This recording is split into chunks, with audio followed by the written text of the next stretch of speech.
Welcome to the first inaugural Battlefield 1 beta sniping highlights. Hopefully there'll be a lot more to come from the beta, as well as when the base game releases, we continue that trend. Enjoy the highlights. Today, of course, what I wanted to talk about was likes and dislikes from the Battlefield beta in no particular order. I've been playing it for about 4 or 5 days now. I feel that's a good sample size worth of going through the trials and tribulations and trying to master the learning curve to optimize not only highlights but get a good feel for the game overall. I feel like I've experimented in just about everything there is to do in the game, and I've seen where its strengths and weak points are so far. I might miss a few. Feel free to give your input on the opinions in the comments. So let's get into it. First things first, I have a few crashes to report. To be expected though. Most of them have been disconnects back to the main screen. But however, at this point in Battlefield 4's release and beta, this game would Battlefield 4 would have probably crashed 50 times by now. So to crash once or twice as opposed to 50 times, non-issue. I've also encountered seemingly random frame dips when running around the maps, but these could just be too much environment. Maybe I'm too close to fire.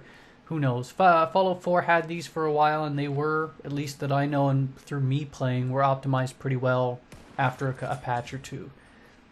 Additionally, another issue I've seen is that health and ammo packs, as I've tossed them, just vanish. They either shoot right through Earth's crust and go right down to the mantle and core and burn up. I don't know, but they don't stop for the ground. They just keep going. Maybe they enter a black hole. Who knows? So hopefully that's fixed. With regard to sound, both in-menu, in-game, sometimes there are intermittent cutouts where it'll go either to silence or it'll be muffled. But it doesn't really seem to be a prominent issue. I haven't had this happen a lot. And it doesn't seem to be a huge significant issue. And I mean, if we go by DICE's past in Battlefield betas, this happens quite a bit where the sound cuts out, and it tends to be fixed when it comes back to the main base game. Not a huge concerns. I've actually been pretty pleased with regard to performance in the beta with regard to how it works. Beyond those points though, overall, we were of course only given the one map to play with, and with regard to how it looks, it's an extremely pretty map, and I can't wait to see what the Frostbite engine has in store for other maps in this World War I style theme. It is a really nice looking map. With regard to the weather, which doesn't seem forced like Levolution did for Battlefield 4, it just feels like it flows with the map. To the sounds, which DICE has always been good with the sounds, both in music and in-game. Sniper rifles really feel like they have some punch to them, and the in-game music sort of makes you immersed.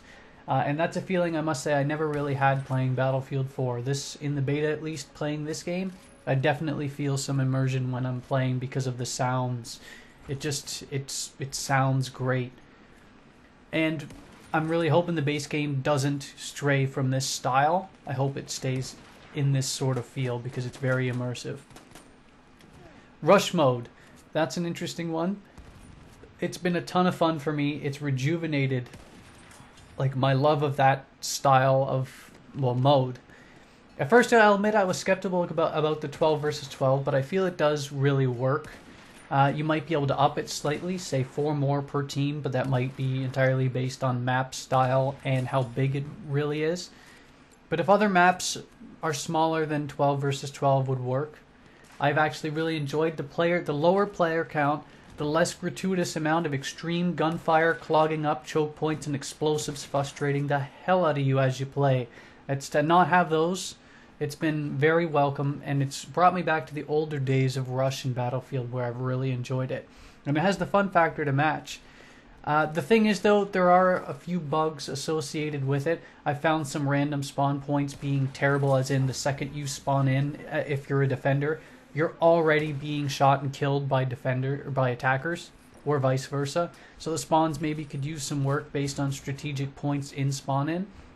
And you could probably make the argument that there's too many vehicles and tanks in a 12v12 scenario.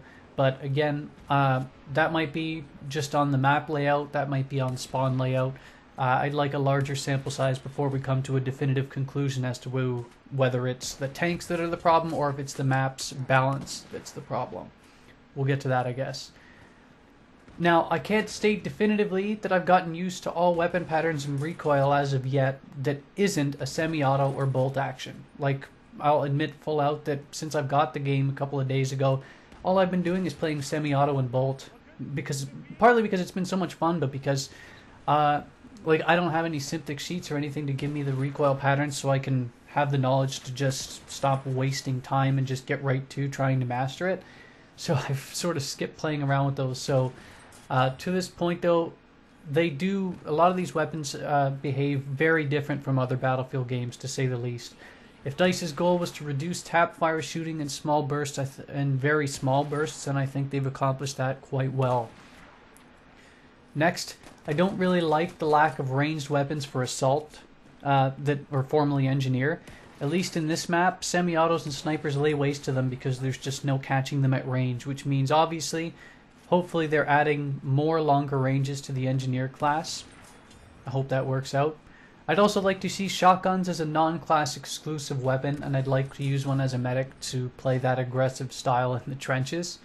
I'd like to see the revive prompt enlarged several times over, and it's significantly too small, and I'd much prefer it to be on my carcass when I die as a default, as opposed to me needing to click to tell my enemy to let me know to revive me. I can always turn the revive down if he revives me and I don't want it, but it's much easier to just have it by default. So again, personally, I've loved sniping. There's a general feel. The weapons have weight and mass to them. They have the recoil that really makes you feel like you're really shooting something powerful, and it's very satisfying getting kills. With no commander mode, UAV, and other forms of spotting spam, at least not that I've seen in the beta yet, I felt flanking as a sniper was an extremely rewarding experience. I haven't minded the new Conquest style mode as of yet. I have found it harder to mount comebacks if you get off to a bad start and you're about 20 points down. But to me, the mode doesn't mean that Conquest's sky is falling. I imagine I'd get used to it, but again, I wouldn't be opposed to the other one coming back either. Overall, though, I'm not a huge fan of this map, especially in Conquest mode.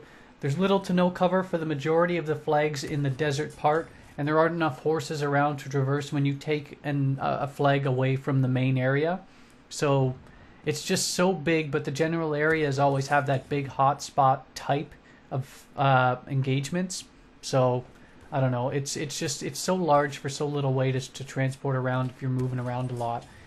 And the other thing too, Sandstorm, as a good note though, blends in perfectly with this map. I really like the Sandstorm edition.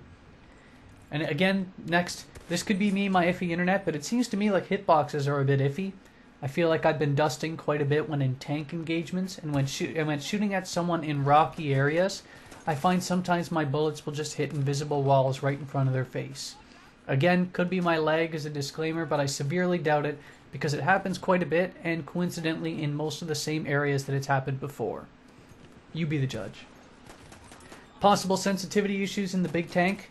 It's the only vehicle where my sensitivity seems to skyrocket to unplayable amounts when I join in as the driver.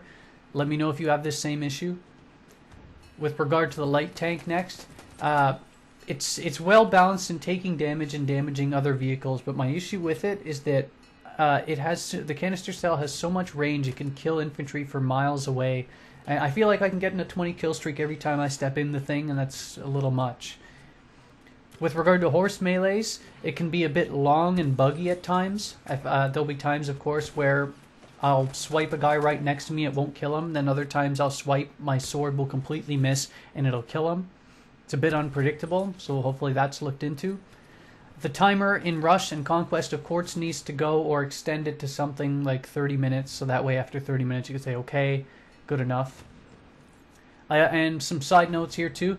I love the menu and in-game music, but a slider to control the volume would be nice. And next, I really like how your virtual soldier adjusts to brightness. So like if you're in a building and it blows up, you'll get blinded for a second, or you go from the outside inside and everything will be dark and you need a second to adjust. So those are my pros and cons on the beta, of course. Agree, disagree, please let me know in the comments.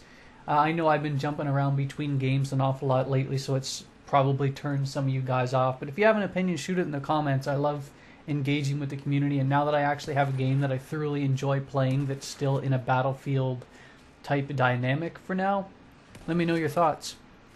Have a good one.